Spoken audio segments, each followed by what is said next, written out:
Alright everyone, welcome to PLD Disc Golf. We've got the round 1 back 9 coverage of the Greater Peoria Tour, stop number 2, Mayhem at McNasty. Ben is still with me, he's not going anywhere. No, I am not. Alright, thank you guys for, if you had seen the front 9, I hope you enjoyed it. If you didn't, stop it now, go back over there, you don't want to miss it. We got a couple guys shooting some really good rounds here on the main layout of McNaughton Park.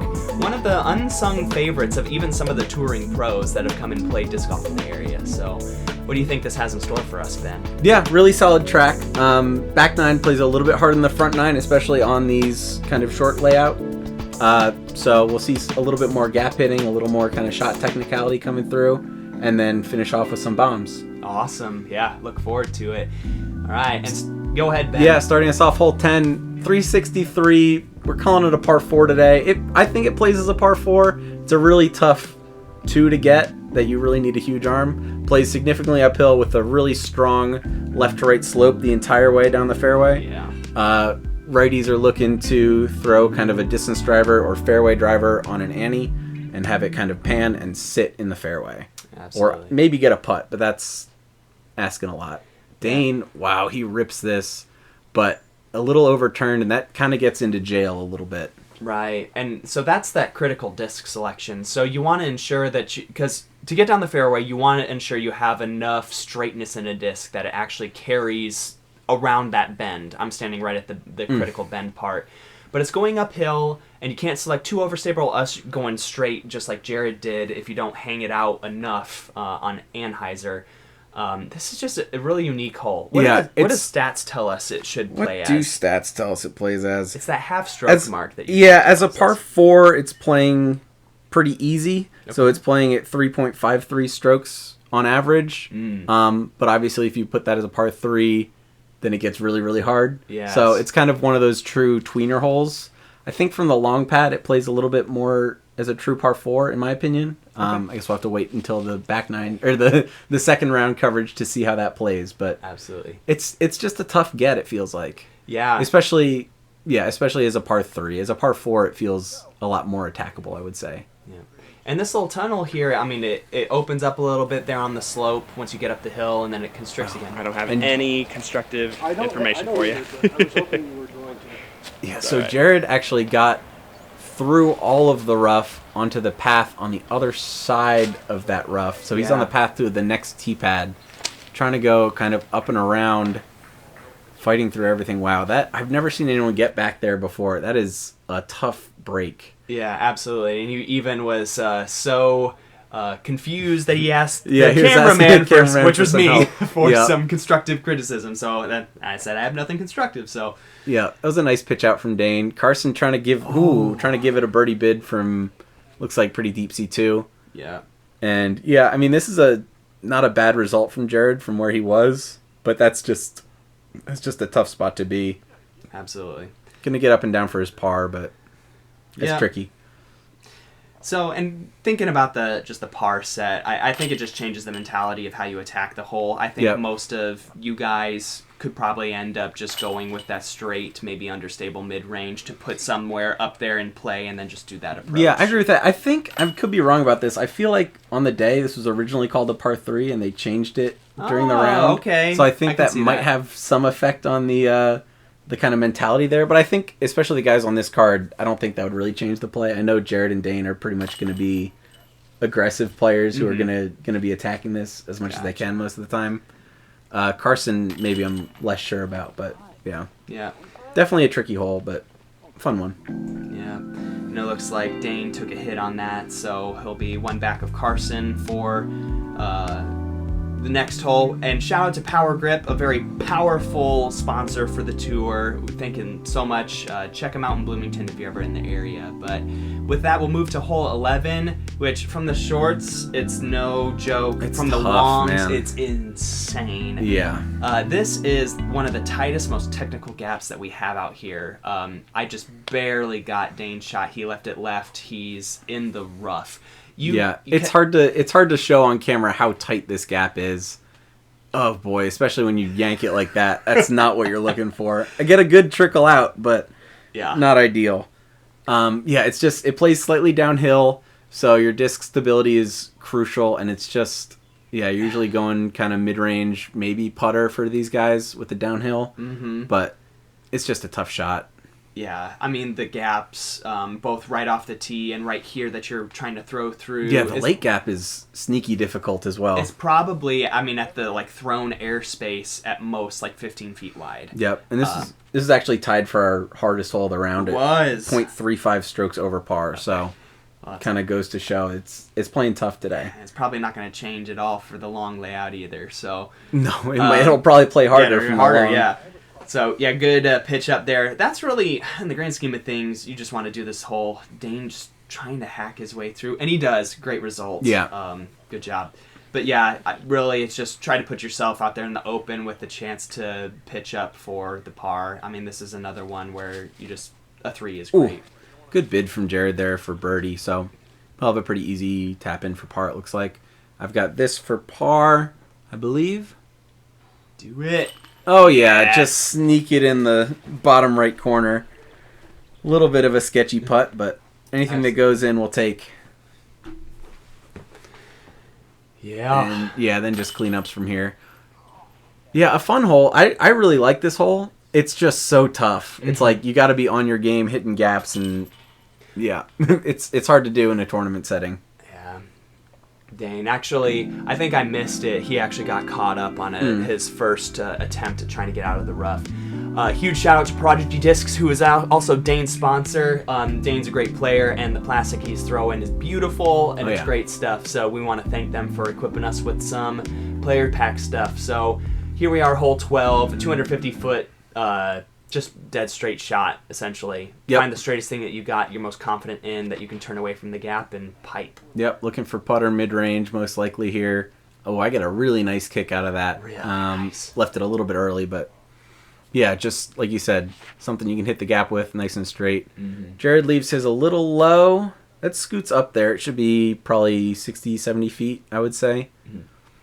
Absolutely. So just try to hammer on an approach disc, maybe low, to get it to filter up. It's all dirt up there, so you can get a lot of ground play to get you to the basket. And Carson going putter kind of yanks over on a little bit. Yeah. Dane going with the forehand. I like this play just to kind of make sure you're hitting the gap.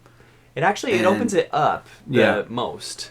He does end up hammering over on it a little too much, but you're able to use the early airspace to get something fighting out from Anheuser and then just kind of filter in. It's also got the best spin, I think, to get you to a place for a upshot if you do end up hitting rough. Yeah, that's a really nice forehand up from Carson. I don't see him throw the forehand too much, but when he does, it's solid, I think. And I think reserving it for those key chip ups is what makes it so consistent and so good. Yep, that's a good point.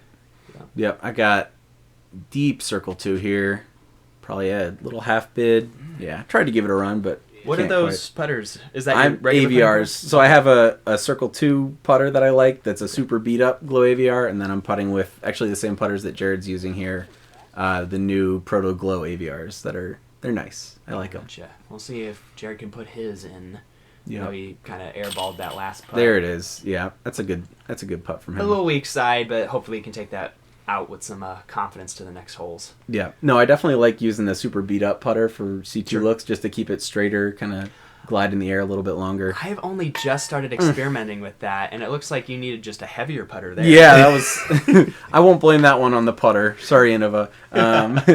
We'll call that one user error, unfortunately. Fair enough. Understood. Dang, a bogey. Yeah. Yeah, not what you're looking for on that hole. I would have taken maybe a bogey on the previous hole for a par on this one, but... Well, and actually, I mean, you talk about it. This first 3-hole stretch is really the three's probably the hardest stretch that we have out here on the course. So yeah, you said probably easier front 9, harder back 9. It starts off with 3 doozies, and one doozy of a sponsor is NADGT. They decided to make all of GPT's events qualifier events, so players have a chance of earning a ticket to Austin, Texas for the national championships for their tour. So thanks to them for elevating this tour to a whole new level. Yep. Why don't you take hole 13? Hole 13, we got 418 feet. I think this is playing as a par 3 actually today. Is it? Okay. Pretty open. You basically have a gap you have to hit off the tee and then one tree to miss down by the basket. Most players are going distance driver, just try to rip something, get a little bit of turn out of it, have it come back to the basket. Jared leaves his a little high and early. So that'll be a tricky approach from there. He's kind of in the wood line. Not exactly what you're looking for. Yeah. Carson... Oh, yeah, go for it. Yeah, I was just saying I'm a wild cannon, and I end up, these are the two misses you end up having. Throw something too overstable, fades out early, or I end up getting that too understable of a disc and hammer over on it too hard, and it turns over. I like that play a little more, though, because you have some... You can't really see it from this coverage, but where Dane's going here turns it over, but there's a lot of room out there once you get past this initial kind of bush line. Right. And it's a lot safer, in my opinion, to kind of play from there. I'm going lefty line. I'm trying to push this around the left side of the big tree. Mm-hmm. It's a little bit tighter, but it's kind of what I get for throwing with the wrong hand, right? It's not the wrong hand. It's just... That's just what they tell me. My son's throwing with the left hand. I didn't show him a single left-handed shot, and he just decided one day, you know what, I'm just going to throw left-handed. And he's doing good 50-foot rippers with that throw, so... Man, that is a tough spot for Jared. Usually you'd like to be able to go kind of out and around towards where the camera was, but I guess he didn't quite have a line there. Good approach from Dane, just laying that one up. Smart play. I've got a 50-footer, it looks like. Something in that range. Yeah, this is where you want to be, and most people are just trying to give themselves a chance at maybe a long putt. Yeah. I think everyone here on the card has the distance to get here. It's just right at that critical point. I think with a distance driver, with a little too much motion left to right, it ends up finding its way into some trouble. And Jared ends up finding that with being really far left on the first shot. So. And in a round like this is kind of our first time we get to open up a little bit, so it's hard to go from you're playing these, oh man, that is not the putt you're looking for. Yeah, but you're going from these kind of controlled putter mid-range shots to finally you get to rip something fast, and it's hard to kind of make that adjustment, make sure you get the nose down and get the right flight out of it. Yeah, that kind of highlights like the whole first 12 holes can all be kind of like just a stock shot, stock release. Yep. And then this one really challenges kind of the distance and the shot shaping from a distance side of things. So just, cleaning up pars and a couple bogeys, sadly, but we'll bounce back to a couple good holes. But not before mentioning OTB, an awesome online retailer. I've purchased from them multiple times. I'm never disappointed with their service and their products, so check them out online. Thank you for kicking to the tour. Yep. Hole 14, we've got 369 feet, par 3. This is a tricky shot. I think it plays really nice for the righty forehand flex. If you have it. It's a tricky distance for that. It requires a lot of power, but definitely that kind of first initially moving to the left and then coming back to the right shape. I've tried throwing it, and I think it requires a little bit straighter of a driver to be able to do that. And Carson just throws a consistent backhand out to circle's edge, maybe a little bit deeper than that. So circle 2, but a great line. It's a good play, but it's really hard. I don't think you're ever going to be kind of putting it, definitely not parking it, and it's going to be hard to put it in the circle with that shot. And Dane nearly had it. That's the kind of mistake you don't want to make, though. You'd way rather overturn it, be out where Carson is, have a long putt, than leave it early and be in the woods. And it's for that reason why I would elect for Carson's shot more than Dane's, because I would be more inclined, even with the spin too, if I hit that bush, I'll move left. Yep, that's fair. I'll be in the open. So I personally advocate for the righty backhand, but you don't get that decision. No, I don't. I mean, I could throw a forehand on this hole, but based on the way my forehand's been playing so far today, I don't think I want to. The rolling over, absolutely. Yeah, don't want to pass over Jared's shot there. He kind of piped his. He's going to be putting on the long basket position if it was there. Ooh, I tried to tried to drop it in there. So he'll have kind of a comebacker. Looked like not really what you're seeing too much on this hole. Right. Dane with a really tricky shot. That's well executed. He's got kind of an edge of circle putt to clean up. He's being worn down. I think he wants to make a lot more motion here, especially now that we've opened up a little bit. I think he can take scores. A little bit low and left from Jared. Yeah, and you can see the frustration kind of kicking in a little bit. It's tough. Definitely a putt he wants to be at least giving a chance like that. That's a really nice birdie from Carson. For someone who's not throwing a forehand on this hole, that's impressive. Yep, really good. All right, it's actually our only birdie of the round on this hole. Really? Yeah. All right, congrats, Carson. I mean, it is a tough hole. I think it gets in a lot of people's heads, and that was a great shot from Dane. That's a great par save from being over there. That's not easy, folks. No. Yeah, you just got to put yourself there on the course to see exactly what kind of obstacles all of you guys, including yourself, are experiencing. So, good cleanup on your end. Yep. not letting that approach get too far out of whack, and a good cleanup from Jared too. Yep. And shout out to Josh for this round. He's our resident pro on the card. Only one pro in the field, so he's playing along with the MA1 chumps. Thanks for tagging along, Josh. And bringing Underdog with you, too. So, Underdog, an awesome used disc retailer. They also have, new disc retailer, used sport retailer. So, they support pretty much every sport out there in both the Springfield and Peoria area. So, they are awesome. Yep. And I'm going to introduce hole 15. This one always gets on my nerves because it is a 330-foot par 3 low ceiling shot. You're just trying for the righty backhand, which I think most people end up throwing.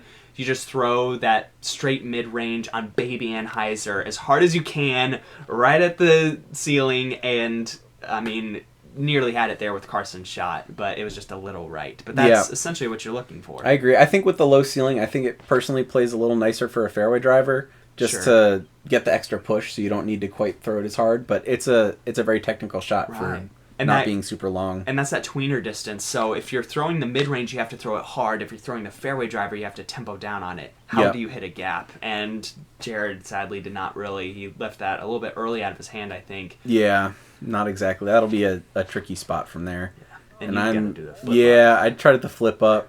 I like the shot shape for the lefty, but not if you throw it, yank it out into the woods. I understand. Yeah, there's a little outcropping of early bushes on the right that kind of get in your mind to push it a little left. Yep, definitely. Hand. And I mean, even like with the low ceiling, it continues for most of the fairway, so these approaches are going to be challenged. And I was amazed when I saw that shot. Wow, that's so good. I think that's an Avenger SS or something. It was something really flippy that he barely has to throw. And I'm like, how did he get out of here? Because I'm closer to the fairway, but I have nothing. I think I had a disc kind of pizza box shaped gap to hit, and I didn't hit it. Clip it right out of your hand. Yeah, it happens to the best of us. So Carson with the forehand approach, that's well done. Yeah, keeping it low, kind of using the Anheuser to keep the disc flying on the low ceiling shot. Yeah. And usually you get kind of like a sneaky headwind through this, what becomes a wind tunnel. So having a little nose up, low, will allow it to just kind of lift and keep pushing through the gap. So that's how you get it treated nice. Cleaning up all the pars that we can. A good putt from Dane. I know he's slapping himself. I don't know why. That's a good par save. Yeah. This is a tough hole.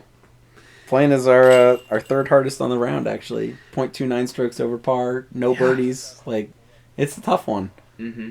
And I don't know if Dane's a score watcher. Are you a score watcher I'm yourself? not. No? My nerves are bad enough as it is. Sure. If I start watching the scores, it goes way downhill. Fair enough. Well, I would take Dane as a score watcher. So if he is, he's probably trying to measure himself and see where he needs to be on pace with whoever's doing really well. So yep, that's a good call. Yeah. Dang, the bogey. Yeah, not what you're looking for. Well, thanks Double Eagle Disc Golf, Bradenton, Florida, coming all the way up to Central Illinois to sponsor a tour of all things. It's kind of crazy, but thanks to those guys, they got some online presence, so go check them out. Facebook, online, shop from them, check it out. Yep. Hole 16, it's a tough hole. 381 feet, playing more uphill than you think off the tee pad. You got OB Road on the left, really thick, nasty woods on the right. Just got to hit the gap with something fast and get it there, but it's hard to do. Yeah, this is another one where you just kind of tell yourself, do what Carson's doing, throw it into the big air space. You want to turn a little bit more. That's a little scary, fading out towards the road. He keeps it in bounds, but that's close. It's a great result. Yeah. But, I mean, this is one of those holes where you should just throw what you can that's comfortable, that gets you, like, not out of bounds like that. That's brutal. Yeah, it just leaves it a little bit wide out of his hand, and that's tough. You want to be putting yourself, do those circle two kind of looks. Like this is one you just want to put yourself in the open, sort of fading or turning towards the basket, because to try to park it is so difficult. Yeah, I feel like the parked shot kind of requires either the lefty backhand or the righty forehand. Yes. Just you can play the flip up a lot easier, and I don't quite have the power for this with the uphill usually, but I think that's the easiest play to actually get it all the way there and leave it towards the basket. No, that's brutal. This is going to be the stack up, and I have seen Dane play enough. This is where he gets into a mode where he rushes. I don't know if that was a rush shot either, but he starts rushing. And yeah, this was just ridiculous. Those bad breaks, and then there's the one tree leaning out that's dead. Yeah, and it's a tough spot to be. Tough spot to be. He has no, like, what would be a jump putt approach. He has to do just a has tomahawk. to do a weird tomahawk, and yeah. It's just bad breaks there. Yeah, it's tough to see. But good up from Carson. Fortunate to stay in bounds, not wanting to mess with any sort of rollaways or anything like that. Just put it under the basket. I like that. Yeah. I'm trying to give this a run. Oh, I still think that should have caught. Sit down. I didn't see where that... Was that center? Did that I center think hit? no, it was a little bit on the left side. Okay. A little on the pro side for the lefty putt. Sure. Okay. It caught a lot of chains. Yeah, that's all I'm saying. The amount of work put in. Yeah. I need some birdies at this point. I'm 2 over par. This is going pretty rough for me. And would that have been the only birdie on the day? There was one birdie on the day. Shout out to Mason Bohr. Oh, dang. Getting the birdie. He's got the big forehand for it, so that kind of makes sense. Okay. Which you were throwing the righty forehand line, so I can see how that would succeed. So exactly. It's a nice cleanup from Jared and from Dane as well. Yeah. A really tough hole for Dane, but it happens. Yeah. So this is one, the attitude and the frustration. Well, I know we have 2 more holes to do and a whole nother round. So happening same day. Don't let your frustrations get the better of you. Yep. Just we got a lot of golf left. Do a lot of laser focus with that frustration. So Great Lakes Disc Golf. Thanks to them for kicking towards the tour. I know they got a lot of Discraft and DGA selection. So go check them out. And thanks again. Hole 17, a 429-foot par 4. Now this one is considered a truly open hole. Yep. Where, yes, you're just trying to pump something as hard as you can. And I even make a bet to people every once in a while. It's like, whoever can put it into circle 1 on the tee shot, I'll give you $10. Well, it's 429, but it plays about 20 feet, if not more, uphill. It's really uphill. You can't really tell on the camera, but this is a rip. I actually told Carson, I gave him the bet, and he's like, bet. And and he almost got there. That's probably a 50-footer, something like that. I know Jared has the juice to get there if he connects on one right.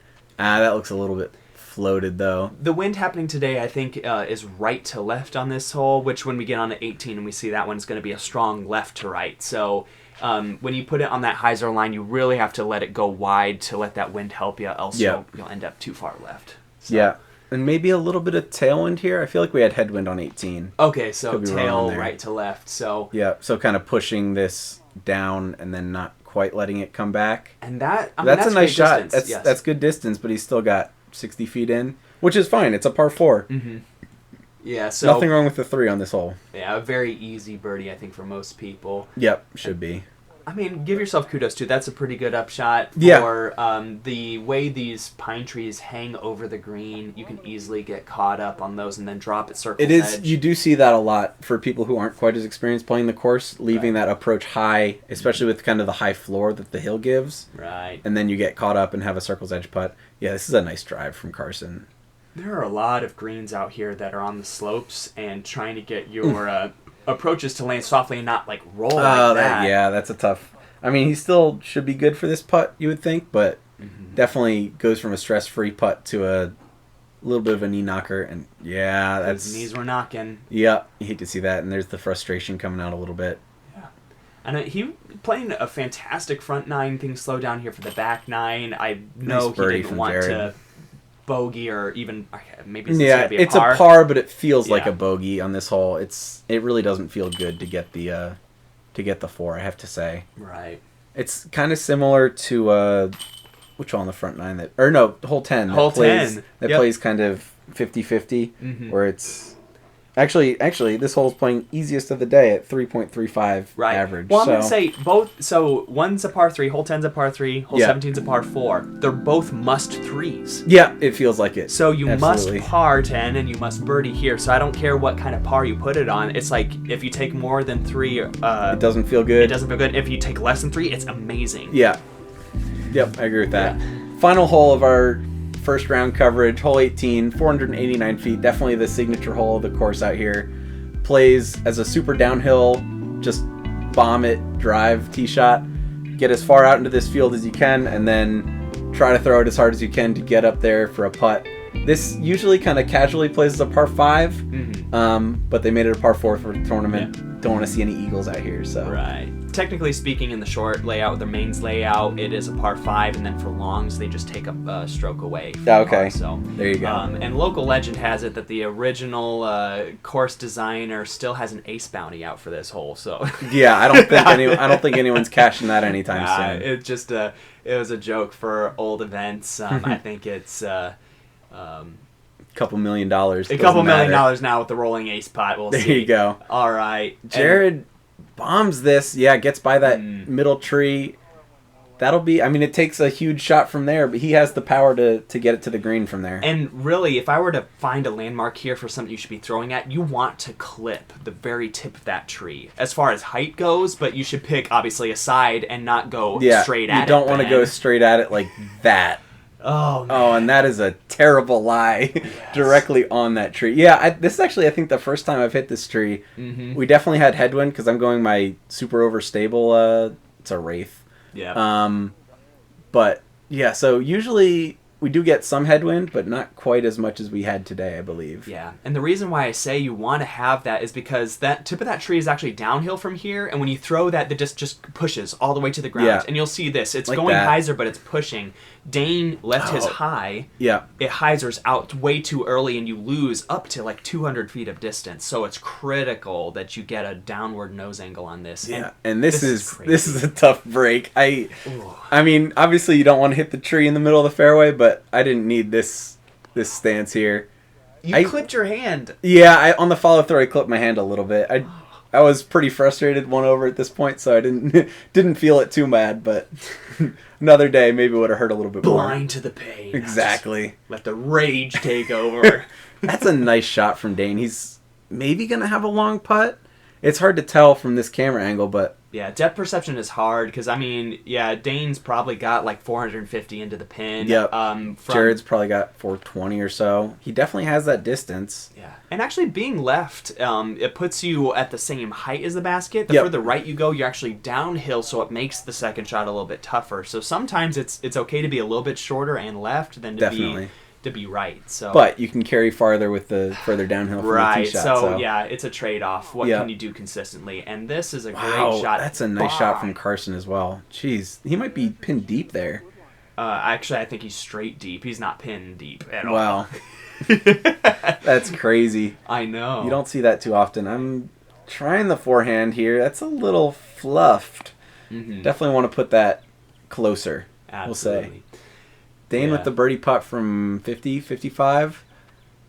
I think he can do this. He definitely can. Does he do it, though, is the question. Oh, that's a good bid. Yes. Definitely kind of a frustrating finish to his round, but he was showing for most of the round that he was in it with the Top Guns. Great putt, Jared. That's a great birdie from Jared. One of 2 birdies on the round. Carson chasing him down. Yeah, for the fist bump. You gotta love it. The vibes on the card. There we go. I made my par putt. All right, knuckles here in the booth. There we go. All right. Yeah, that's one of those where it's just you're kind of fed up and it's just jam it in there, get the round over with, go eat lunch. Oh man. And Carson should have had that to close for a bird. That's pretty crazy. Yeah, you'd love to see that catch. That's not ideal. It's just those nubs right at the But backside of the disc. Still a great round for Carson on the whole. Oh, 6 for sure. down. That'll put him in tied for second place, I believe. Yeah, I believe it's a 3-way tie. So CJ Zobel at 8 down, and then we have a 3-way tie between Ryan Lucas Carson and Steven Nicholson. Yeah, and then who do we have as our... Or no, we don't have a 5th. We don't have Josh a 5th. is on the card. Josh Never is mind. playing against himself, so we'll see a little bit of him on the second round. And we'll see him here right now. There you go. Throw a nice shot. A little preview off of one on for the next round. Too, exactly. Oh, yeah. So... Thank you guys so very much for watching. You guys could like and subscribe. Your guys' support is the most appreciated. I'm happy I can do this for you guys. And I'm happy to have people like Ben who can come and do commentary with me. So always happy to be here. Great. See you guys at round 2. Thanks for watching.